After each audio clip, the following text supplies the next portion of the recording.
Saya mengambil alih tugasan dari kementerian ketika berlakunya COVID-19. Kira menteri COVID lah, cerita mudahnya.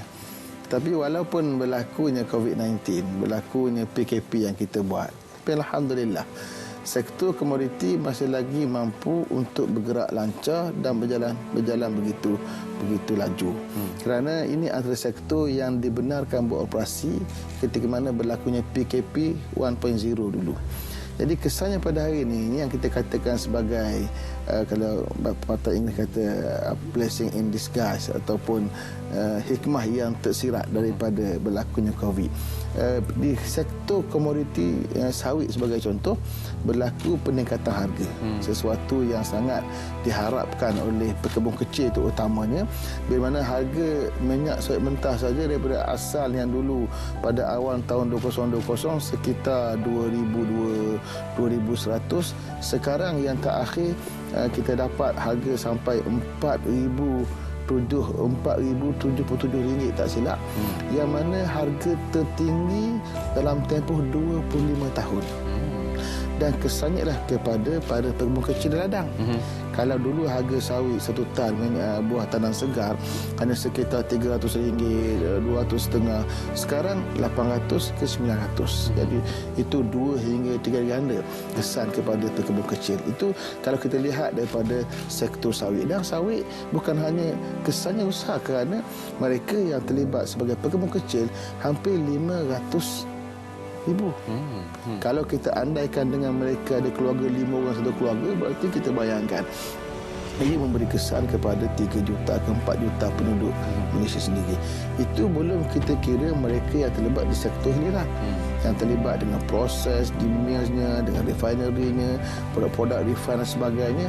Berarti sangat besar. Sebab itulah untuk sektor komoditi secara amnya kita berjaya menyumbang kepada pendapatan ekspor yang sangat besar, 150 bilion untuk tahun 2020 berbanding tahun 2019 hanya sekitar 128 bilion. Berarti berlaku pertama 22 bilion. Walaupun dalam keadaan berlakunya PKP, berlakunya COVID-19. Artinya kita diberikan oleh Allah Subhanahu Wa Taala rezeki mesti komoditi. Termasuklah itu sawit. Kalau kita ambil dari sudut getah pun sama. Getah kita mendapat lonjakan yang besar kepada sektor serutan getah. Dan itu akan beri kesan kepada semua yang dikatakan huluan tadi.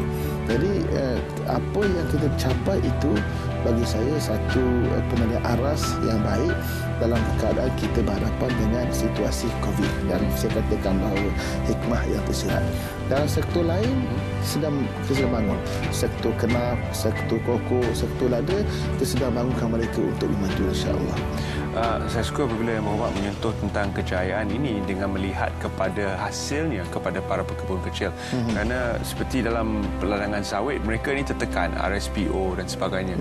Mereka perlu menyediakan pelbagai prasarana dan best practices meskipun harga premium kadang-kadang enggan dibayar oleh pemaju-pemaju dan kilang-kilang besar. Jadi apakah yang bakal Datuk sendiri lakukan untuk membantu golongan pekebun kecil ini? Bermula dengan sawit. Pertama sekali, pekebun kecil ini kita telah ada MSPO, Malaysia Sustainable Palm Oil, yang akan menjadi penanda aras premiumnya ataupun sejauh mana hebat dan baiknya minyak sawit kita.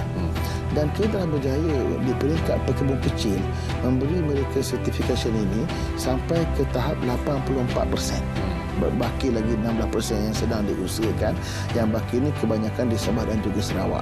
Semenanjung ni almostnya kita berjaya memberikan mereka sertifikat ini.